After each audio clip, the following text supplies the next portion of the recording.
Hi, my name is Rohit, and today we continue our exploration of loving soulfully by diving into the love killers. Yes, I'm talking about all the things that kill love, that destroy relationships, and that all the ways in which we, without realizing it unconsciously, have developed the art of destroying even the greatest love of all. Now, this love does not just apply to relationships, it also applies to our friendships, it applies to being with our children, it applies in almost every area of life. Love is a universal energy, and the art of enhancing it and the art of destroying it is relevant to all of us. So stay tuned, and I'm going to be in here telling you a lot about some of my discoveries.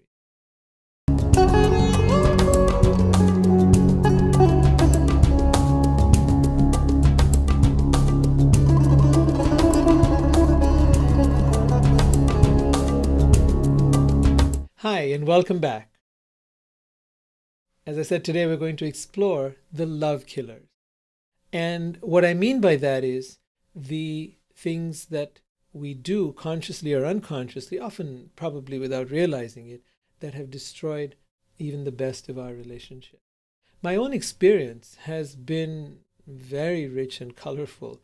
I have then been very successful at destroying my relationships. I've loved and I've lost.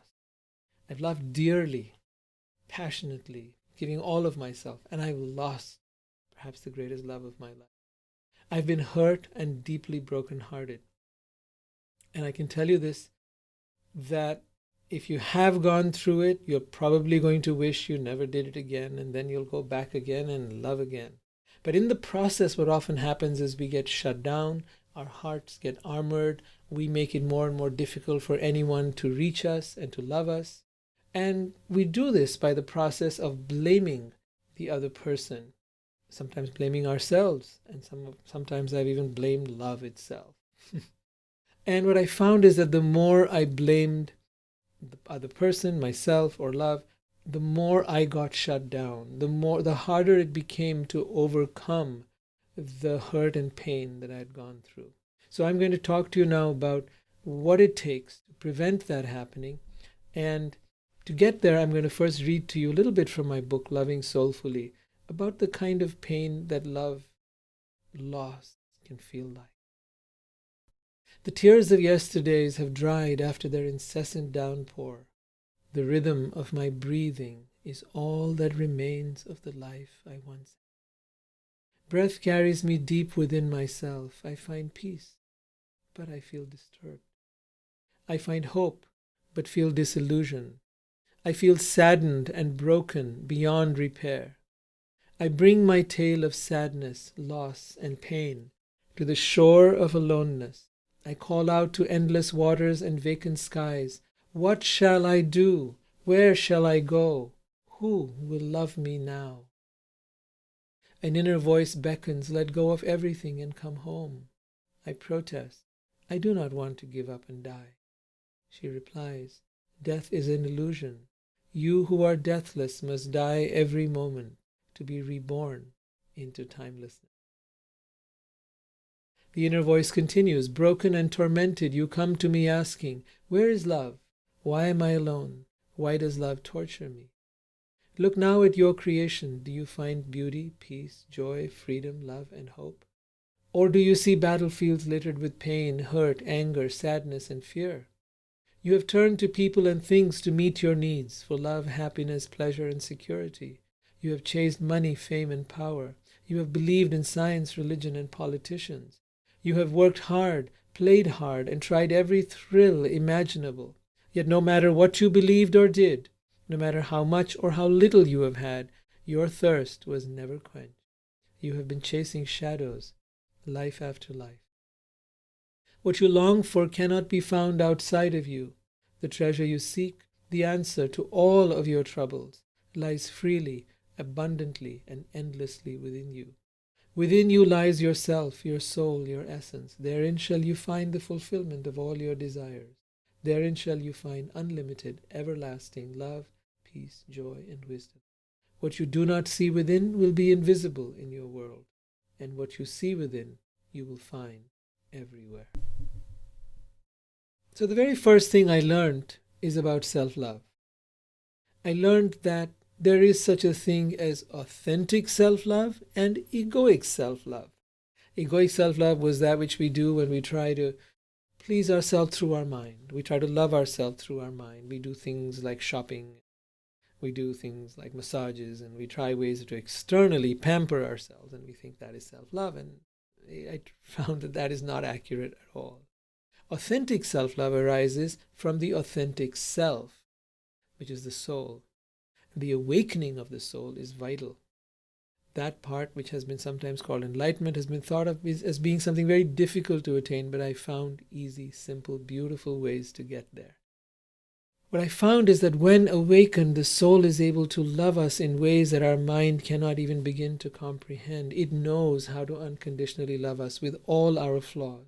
And once we have practiced truly loving ourselves with all our flaws, with all, and accepted ourselves for who we are, it is very easy to do that with a partner. So to me, that is the foundation, that is the beginning point. And then there's much. Let's go ahead and explore that as well. So we live in a body, mind, soul organism, and there's no escaping it. The body has its own needs, the ego has its own nature, and we're going to have to learn and see how it works, what it does, and how it kind of messes things up. Because love is actually a spiritual energy, according to me, and that energy has a certain way it thrives and a certain way it dies. The ego, on the other hand, the mind, does not know what that way is. It doesn't know how to love us the way we need to be loved. The ego is often misunderstood by people. They think it means pride or arrogance, or no, it's much bigger than that. It is the virtual self that is created from the time we are born. And I say virtual, others might call it a mental self, perhaps. It is a self created by the mind. It is your idea of who you are. When that idea is damaged in some way, you have low self-esteem. And when that idea is healthy, you have high or healthy self-esteem. Anyway, that self, the ego, is what forms your personality. It also identifies your needs, your likes and dislikes, your desires. It also holds the memory of your wounds, the things that hurt you along your life, the things that where you were abused or ridiculed or any of that, those kind of wounds. And it also holds your fears, because it is fearful of getting wounded again. See, the ego is a very fragile thing. It is always afraid. And that fear is what comes up in the course of our relationships, the fear of loss, the fear of being hurt. All those kind of fears are what actually mess up our relationships. So understanding the nature of the ego is very important. It's also important to understand what it does, and I've put that in a category that I call egoic logic. The ego has its own way of thinking. And of course, we become very acclimatized or used to that way of thinking. We take it to be normal. We take it to be the only way of thinking. Unless, of course, you were to awaken your soul and have contrast. Then you'd realize, oh, this is weird. The way this thinks is absolutely bizarre. But for now, you may not realize that. So I want to make you aware of how or what the things that the ego creates are, so that you can actually work with them. And the main thing the ego is trying to do is it's always trying to be right. It's trying to prove that it is right. So in the course of life, things happen. Those things form an impression on us. And those we'll refer to as life wounds. There are things that scar us, mar us. Those wounds or hurts and pains, or even successes actually, will form our beliefs. And those beliefs will be generalized statements such as life is like this, life is hard, life is a struggle, life is whatever, and then we'll have people are out to get you, people are going to use you, exploit you, people are mean, people are selfish, whatever that is, right? And then we have our expectations that, you should be this way, because that's how we discipline ourselves. We should be this way. And then this is how we deal with others. The expectations we have of ourselves, we then try to impose on others. We expect them to be and do and live according to our standards. And if they don't do that, then we reject them. We get hurt. I would never do that, we'll say. Or, how could they do that? I would never do it. So those are the expectations. And confirmation bias, which is really the big trap, is where the ego goes out trying to confirm its beliefs.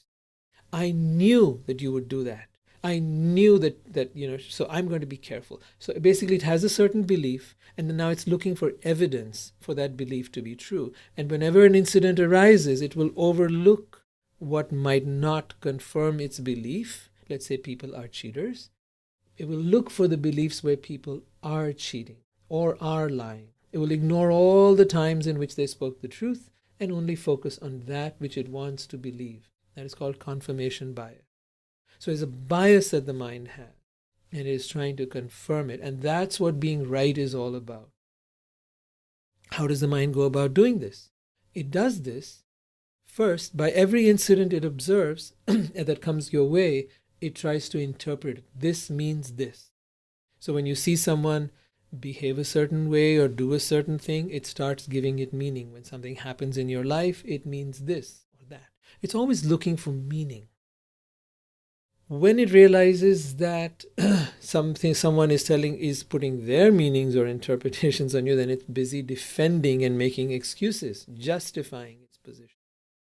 To do that, it will often use emotional reasoning. That emotional reasoning is like, because I'm feeling this person is not okay, therefore this person is not okay. It's possible, but it doesn't have to be true. Because I feel that I hurt, that means you tried to hurt me. Because I feel a certain way means it is true. Really? Can you be absolutely sure of that? Have you verified that? No, most of the time we haven't. We're depending on our logic, or that is our interpretation, we're depending upon our emotional reasoning to decipher the world. Then again, the mind comes up with assumptions. Why so stupid? Let's say if I were to ask myself that, it would say, well, you're stupid because you forgot your keys. We don't end up questioning.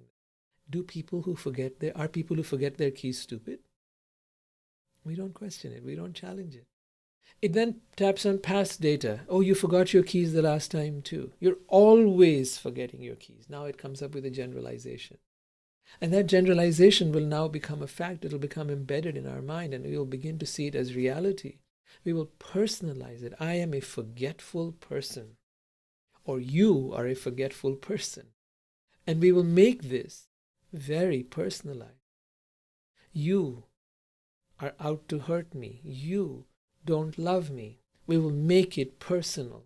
But is it really?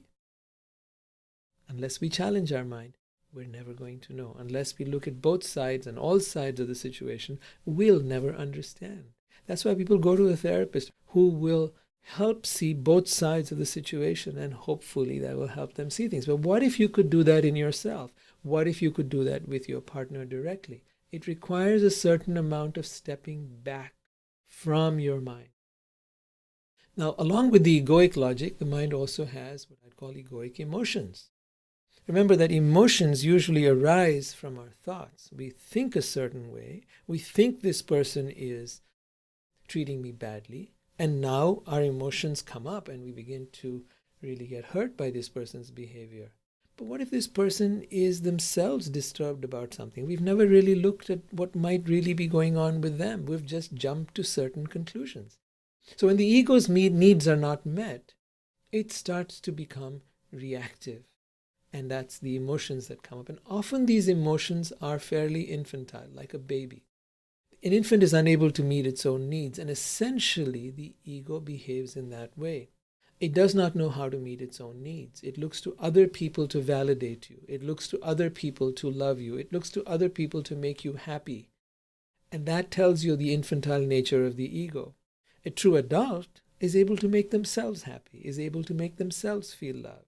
But that does not seem to arise from the ego. It doesn't know how to do it. The soul, on the other hand, is capable of doing that. And that's why I've always talked about being able to love soulfully, to love yourself soulfully, to love your partner soulfully.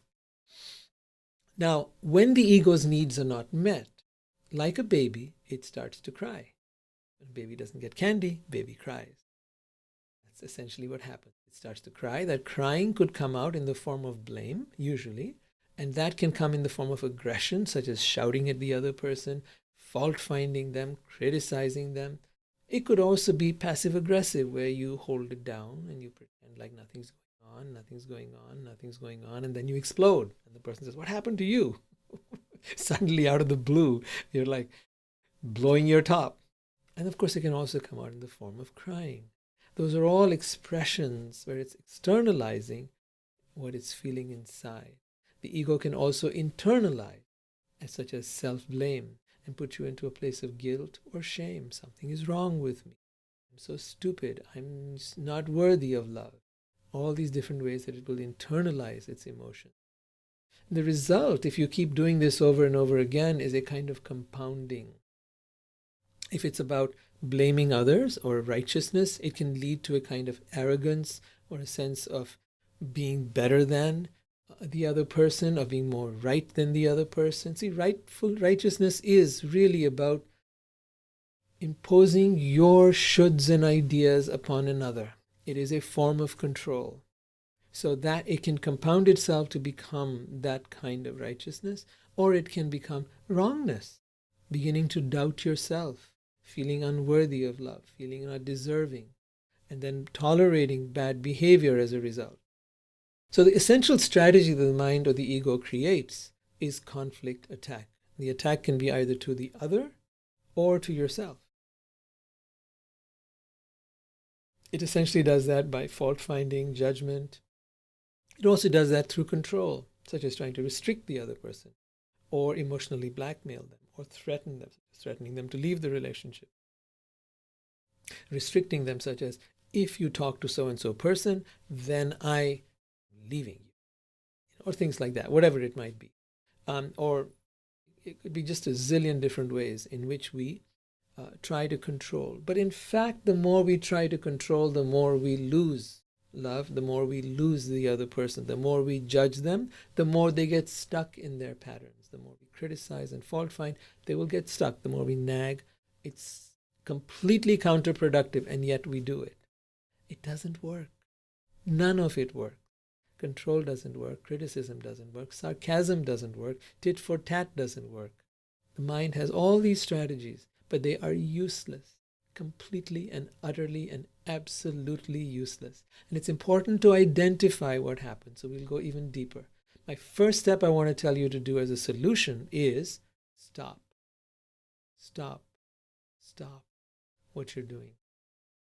And realize that the enemy is not your partner, is not your friend, is not your child, is not you. It is the untrained mind. It's faulty logic, it's emotional reasoning, it's biased interpretation of events, it's assumptions and stories. That is the enemy. And being right is the ultimate enemy. That is that confirmation bias. It is where it's trying to prove its own theory by eliminating all the facts that don't agree with it and only holding on to limited data that agrees with it. The mind doesn't look at the whole picture of how someone may have been such a great partner to you, been so wonderful, devoted themselves, and now they had this one indiscretion, and now it's over. You never loved me. You were never interested in me. And all of this comes out. But true, can you take one indiscretion and turn that into a fact that that person doesn't love you? We really need to learn to challenge ourselves. I'm not saying anything is right or wrong. I'm simply saying, unless we challenge our mind, unless we understand both sides of the story, we're never going to be able to bust the mythology created by our mind. So the first thing we need to do is what I call a U-turn. Instead of being in your head, come into your body. Take a deep breath, maybe take a few deep breaths, become aware of the body sensations that are going on inside you. Breathe into those sensations. So if you're feeling a tightness in your belly, or you're feeling a stiffening of your shoulders and you're scrunching up your face, loosen it, relax, breathe. Notice what your body is experiencing, because your body is holding on to certain feelings, truths that might be helpful here now. So begin by first self-soothing. Self-soothe yourself in and say, hey body, hey mind, it's okay. We're going to be all right. Whatever's going on right now, we'll talk about it with our friend, our partner, and we'll work this out. Okay? Relax. Take it easy. Let's get all the facts. Let's understand properly what's going on. Let's see both sides of the story. All right? So that's where we begin to soothe ourselves, comforting ourselves in that way. See, the truth is we've been triggered. And that trigger is arising from your own stuff. It's arising from the roots of your own life experience. That experience could be your childhood.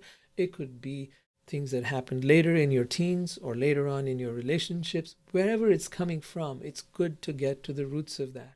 Because if you get to the roots of that, you'll realize it's not your partner's fault. They're triggering something in you, and that something needs healing.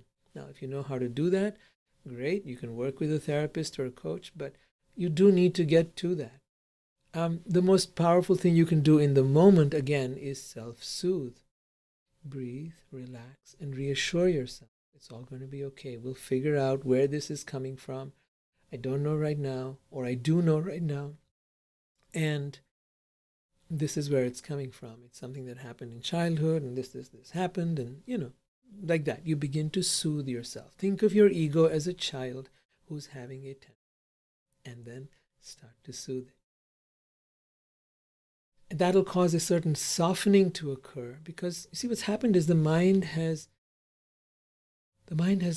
woven a story, created a myth, and thereby cast its spell on you.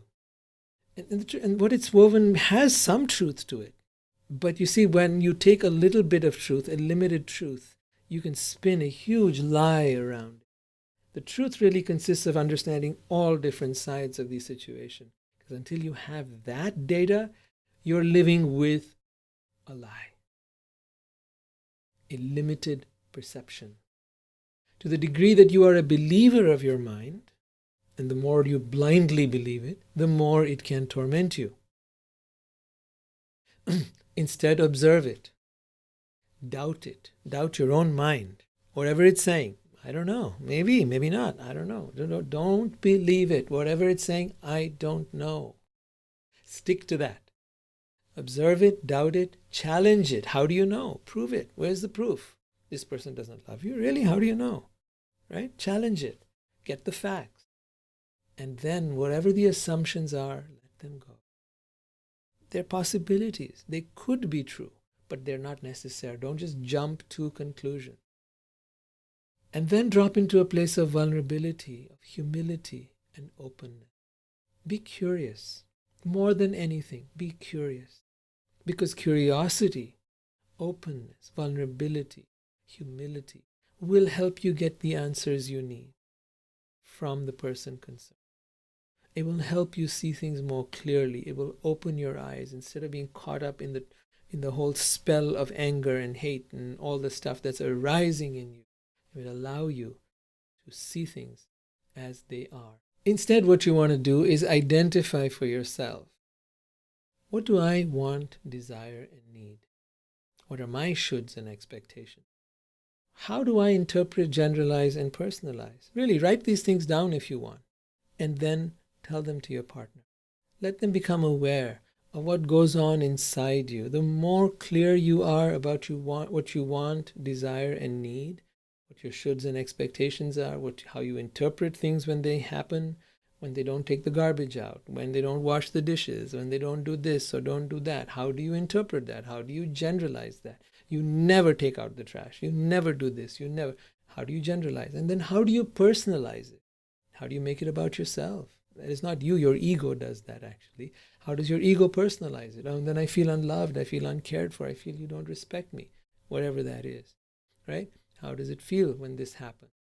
And what story does your mind make up? And then how do you react? So the more you can write this down and journal it and share it with the other person, or express it to them in conversation, either way is fine. As long as you're self-aware, you will be able to help the people in your life be able to navigate the waters of relationship with you in a more healthy way. You also need to know from the people you're with as to what their expectations are, what their wants, desires, and needs are, what their shoulds and expectations might be, how they interpret, generalize, and personalize, how they feel when you react the way you react. What story does their mind make up? And then what reaction do they go into? Maybe they shut down. Maybe they try to appease you. But is it healthy? Does it give them what they really want? And you'll have a wonderful dialogue if you are able to follow this process and do it with your partner. Keep in mind that the enemy is not your partner. It is the untrained mind in you and in your partner. It is their fault. I'm going to repeat this: the faulty logic, the emotion, the interpretation, the assumptions, the stories. It is being right that is the enemy. And if you do not mind, keep this always in front. If you do not mind, it will. So I'm going to read to you a little something from Loving Soulfully, and hopefully that'll shed some more light on these ideas. It's in a more poetic way, the same thought, but consider what it's saying here, and then we'll discuss it in the comments and the question and answers. I'd love to hear your views and thoughts as well. Love does not mind. The egoic mind is frail and fearful, unable to grasp the true nature of love. It constructs walls, ideals, and norms to hold on to love. It concocts conditions, fears, and mistrust to control love. It exploits religion, society, and tradition to regulate love. The trickster mind contaminates love. It twists your thoughts, bewilders your emotions, and manufactures all manner of untruth. It doubts your lover, creates imaginary scenarios, and incites conflict. Sooner or later, love finds a way to liberate herself from the mind's control, to tunnel through the corridors of your soul, to break free from confining relationships and breathe the fresh air of her natural sweetness. Mind and love are polarities that rarely meet. When you mind, you will not love, and when you love, you will not mind. Love has no expectations. When you bring expectations, needs, and fears to the temple of love, they will stand as boulders that contaminate love with their heaviness. They will pound your precious heart to pulp, leaving you sad and bewildered.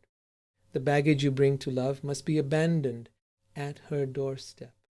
For love comes not to serve you, but to be served. Not to please you, but to be pleased. Not to fulfill you, but to connect you with yourself.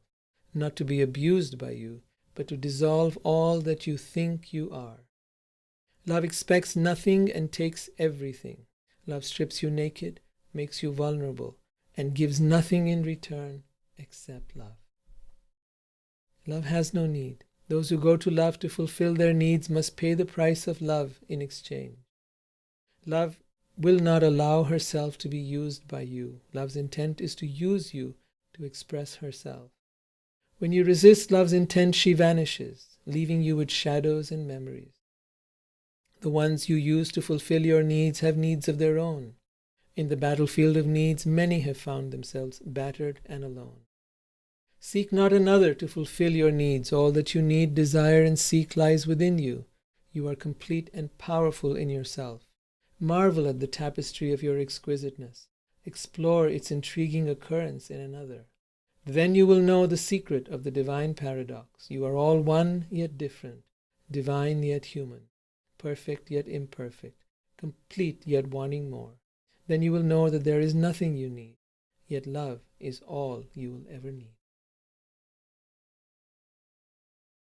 So that will bring up many questions, I'm sure, and there'll be much that you need to ask. So please feel free to explore and really dive deep into this subject. There's much more to be said about how we destroy our relationships. I'd love to hear your thoughts, your opinions, your views.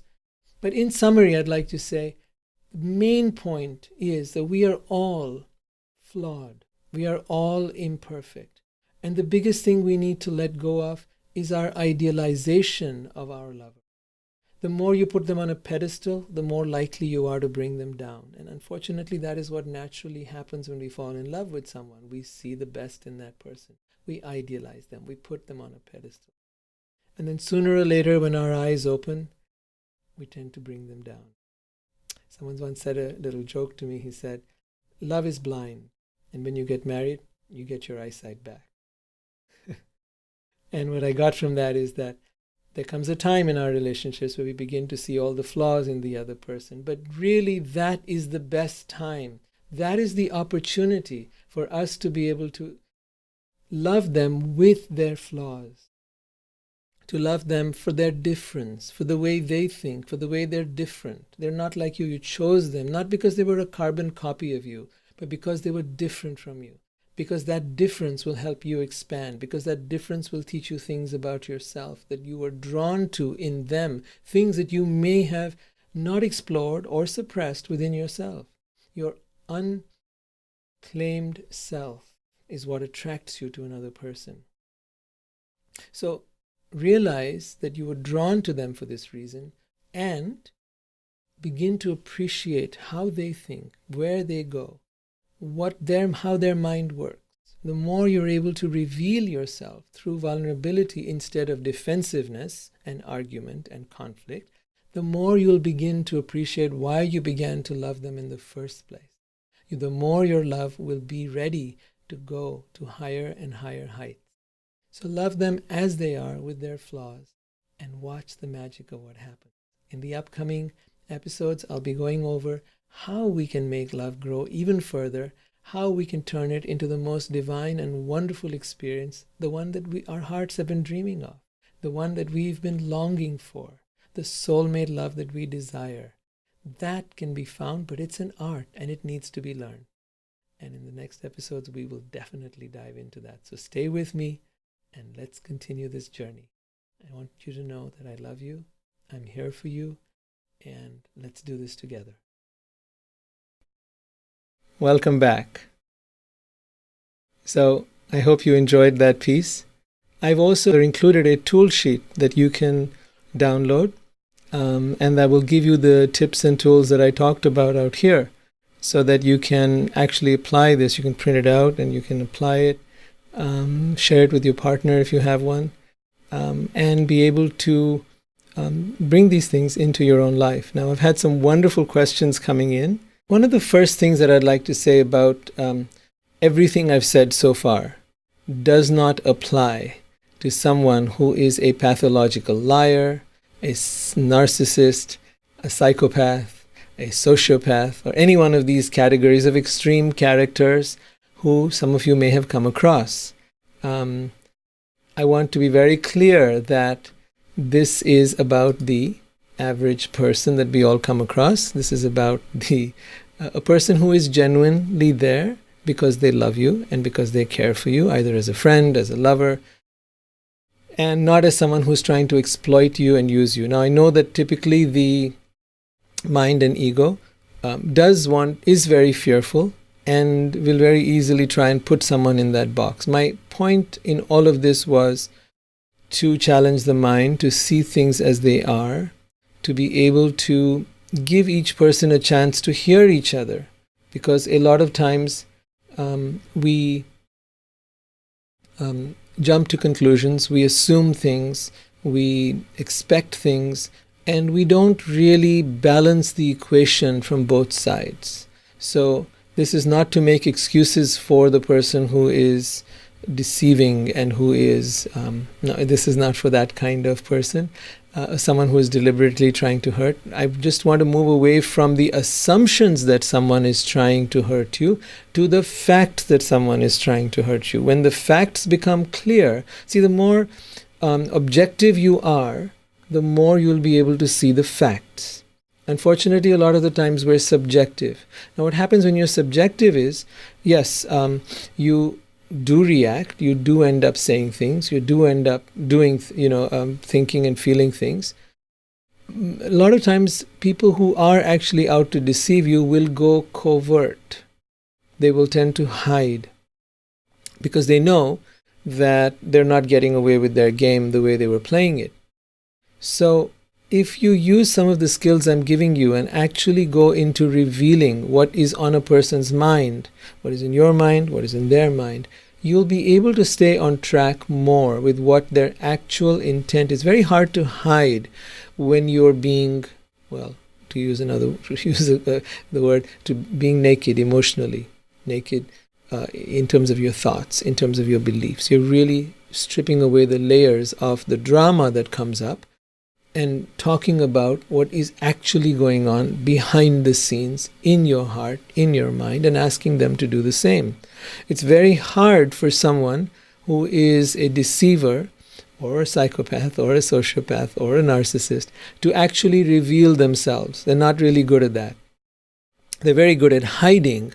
They're not very good at revealing. So all of this stuff, the tools that I'm giving you, will help expose people like that as well. Another question that was asked is about being able to receive. How do we actually receive someone? Let me see. How do you actually stand true and allow yourself to be loved? I love that question. The way we allow someone to love us is literally, it's in that word, allow. Allow them. Open your heart. What causes you to close your heart is fear. What causes you to shut down is the past. Because something happened in the past, the mind is projecting that the past equals the future. But that is not true. The past does not equal the future, not even 1 second past. Let's say in the past someone did something. Yes, be aware, be alert. This person cheated, lied, this, that. Be aware that this might be part of their pattern and this might be part of what they do. Keep it as part of the equation, not the entire equation. It is not the entire definition of this person, but it is part of the package. And it's important to get to the root of that. What is causing this person to lie or cheat or any of these things?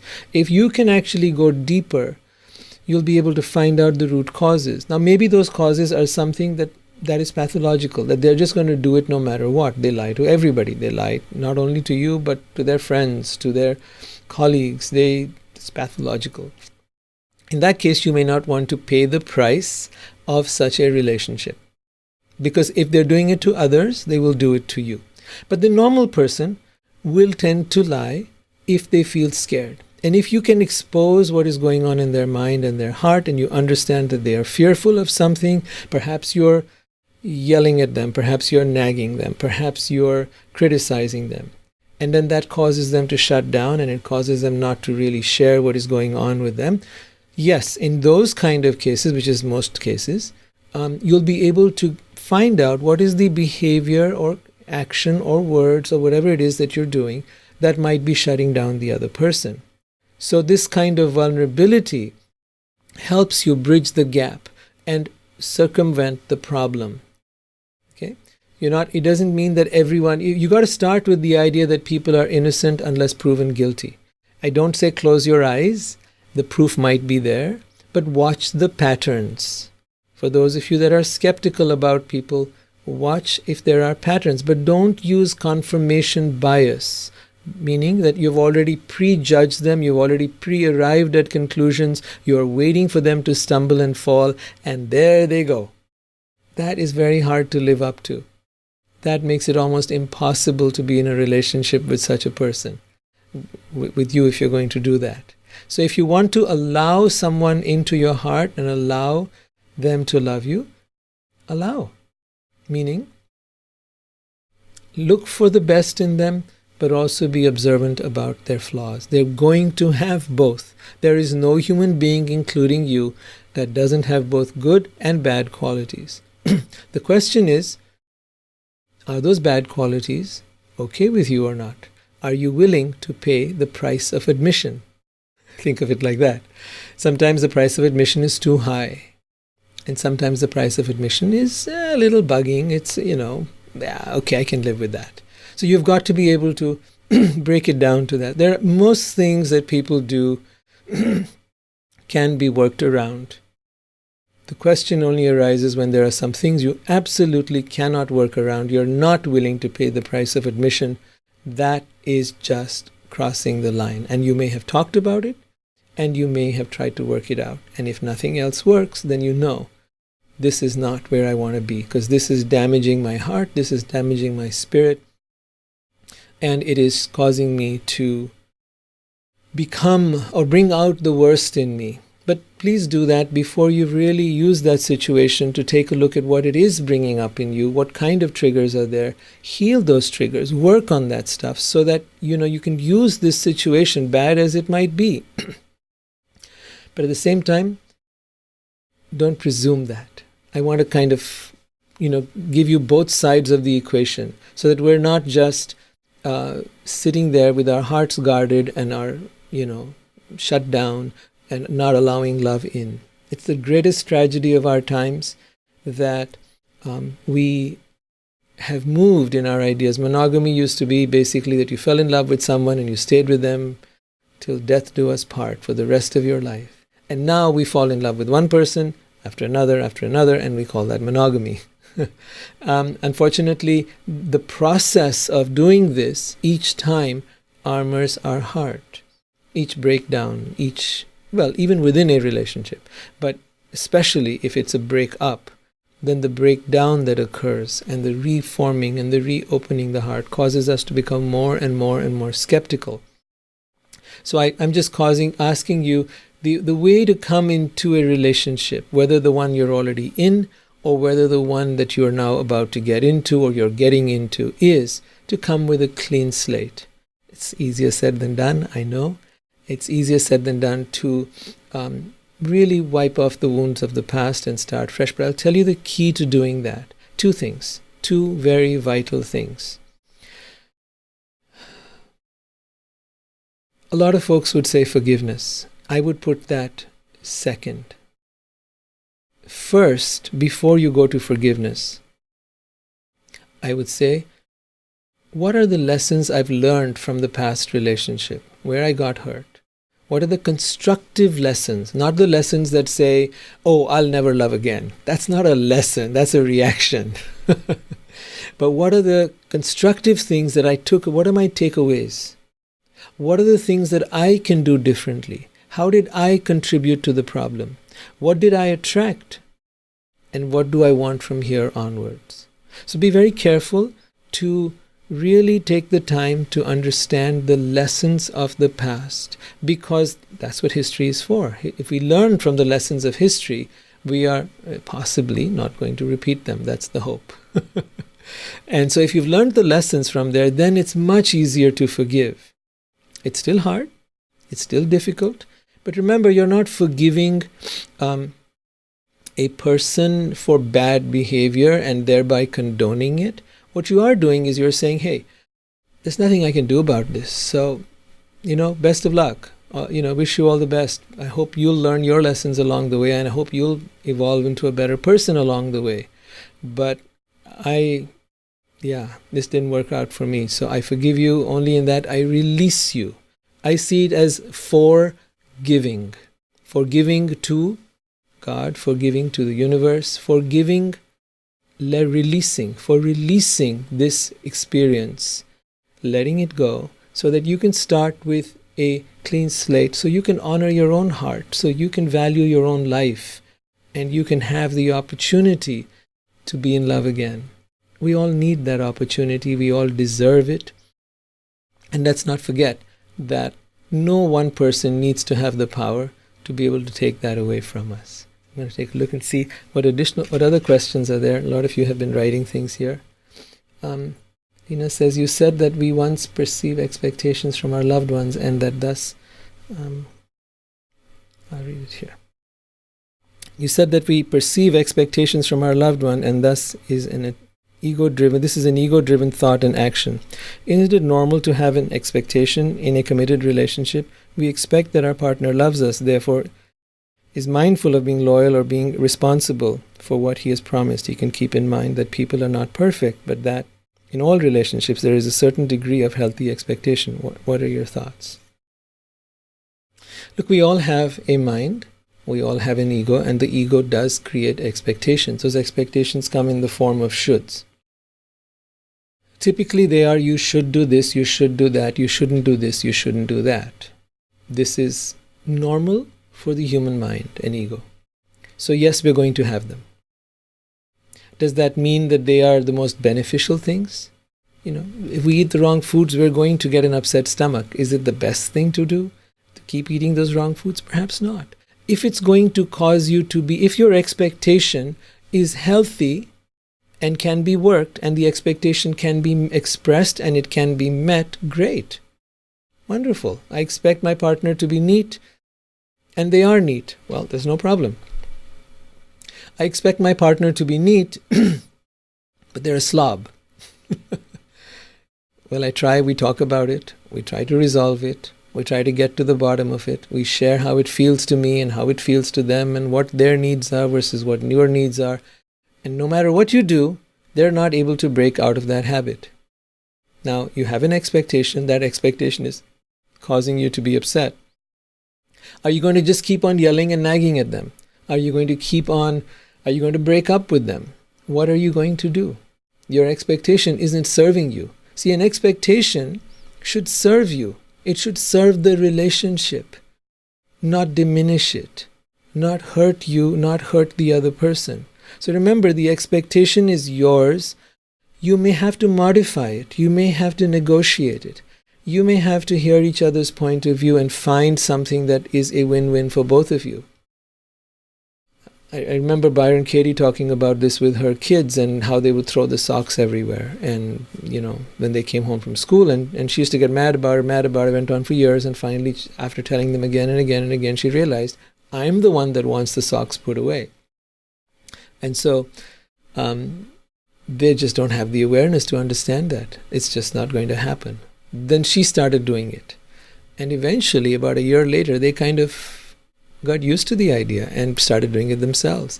Now, maybe that'll happen, maybe it won't. But think of it as the price of admission again. Maybe that's just what comes with the territory. This person has certain bad habits. Are those habits something you can live with or not? And I think that's a really important piece. We sometimes get caught up in the little things of life. We get wrapped up in the small little nitpickings, and it's not worth it.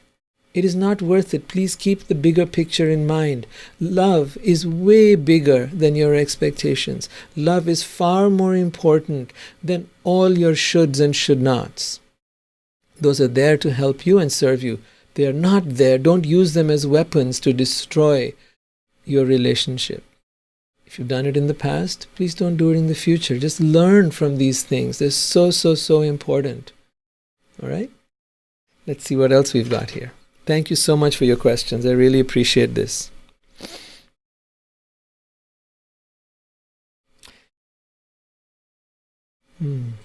Namita also asks, truth is personal, never universal, isn't it? Love your questions. Is the truth personal, individual, or universal? Wow. Okay, let me be with that a moment. First and foremost, we all carry a personal truth. And much of that personal truth is based upon our beliefs of what we believe your mind has already come to believe is true. It's already arrived at certain conclusions. Have we challenged those conclusions? Have we ever examined them? Have we ever gone and presented them in front of others and tested them? Do they work? Are our truths really absolutes? Do we have to assume them to be true for everyone? Maybe they're true for you, but do they have to be true for your partner? Do they have to be true for your friend? Not necessarily. We all carry our own individual truths, which is basically conclusions we've arrived at. Okay, so that's our beliefs. We also have our individual perceptions of things. We see things differently than the other person does. What we see, the way we see it, we believe that to be true. But you'll notice that every person believes what they see to be true. What we feel, we believe it to be true. Yet every person believes the same. And often these beliefs are not the same. So obviously there is a relative truth. When you talk of personal truth, it is a relative truth. It is a subjective truth. Okay? So as long as you keep that in mind, you'll be able to actually hear the other person out. If you believe your truth is the only truth, it is the truth, it is the absolute truth, You're going to have, to the degree you believe that, you're going to be in conflict, and you're going to be in heated conflict. You're going to fight tooth and nail because you believe your view, your version, your perception, your feeling, your emotion is absolute and cannot be shaken. So the more inflexible you become, the more rigid and likely you are to destroy your relationship. It's a total love killer. My truth. On the other hand, are there universal truths? I do believe there are universal truths. And as long as the universal truths are not contaminated by human interpretation, they work. Whether it's the law of gravity, or whether it's the law of karma, action and reaction, whatever it is, there are certain things. The sun rises and sets a certain way, but these are observable. They are observable by everyone, right? And as long as something is observable by everyone, we can call it a universal truth. Keep in mind that most things we argue over or fight over are not universal truths. They are very, very, very subjective. All right, let's see what else we have here.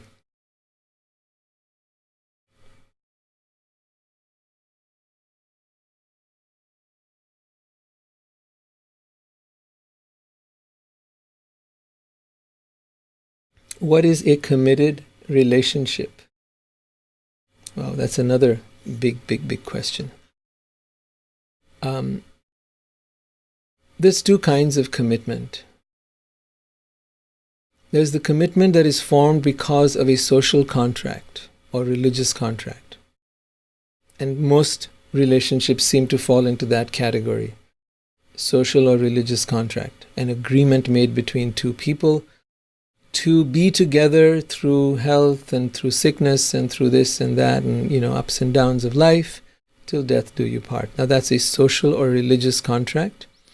And as such, because we've entered into an agreement, a contract, whether it's before God, whether it's before society or the court registrar, it is our word we have given there, and it's important to honor that.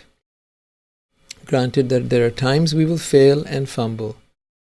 And then when our partner does fail and fumble, if they have the humility and ability to change, we do need to consider that, because we all make mistakes, we all screw up. And it's really important to accept that fact. If you're coming from some idealization of your relationship, if you're coming from some idealization of your partner, then it's good to get them off that pedestal. It is good to see them as they are, as a flawed human being. Can you love them as they are? Not all of us have the capacity to take someone who's a thief, a murderer, or a cheater, a liar, or especially a habituated one, and love them anyway. Maybe some great noble person can do that. You may have that ability, you may not have that ability. You may wish to stretch yourself to that level, you may not wish to stretch yourself to that level. But a committed relationship really is about committing to love. I believe it's about committing to love, to a situation where love will grow. My yardstick for love is creating the environment where love will grow and prosper and blossom and become even more and more as the years go by. My commitment is to love. And that's how I see it. And I think it's really important for those of us that have come into this new era where divorce is so popular and breakups are so frequent, to be able to recognize that we need perhaps a new code of commitment, and to be able to understand, what are we committed to? Are we committed to the social contract? Are we committed to love? Are we committed to ourselves? It's not something I'm going to answer definitively one way or the other, but I'd like you to ponder on that. It's not something that has a clear-cut answer. But be committed one way or the other. Find out what it is you are committed to and stick with that. I will look forward to further questions from you. Keep in mind that we're going to be continuing this series for a few more episodes, during which time I will now explore what it takes for love to thrive and blossom. Also, there is a tool sheet that I have attached there. You can download it. If you didn't manage to get it for any reason, just get back to me and I will send you the link for it. I wish you all the best in love, and I hope that you will avoid these love killers. I hope that you will stay on and learn the skills that now help love thrive. Now that we know what not to do, let's find out next what to do.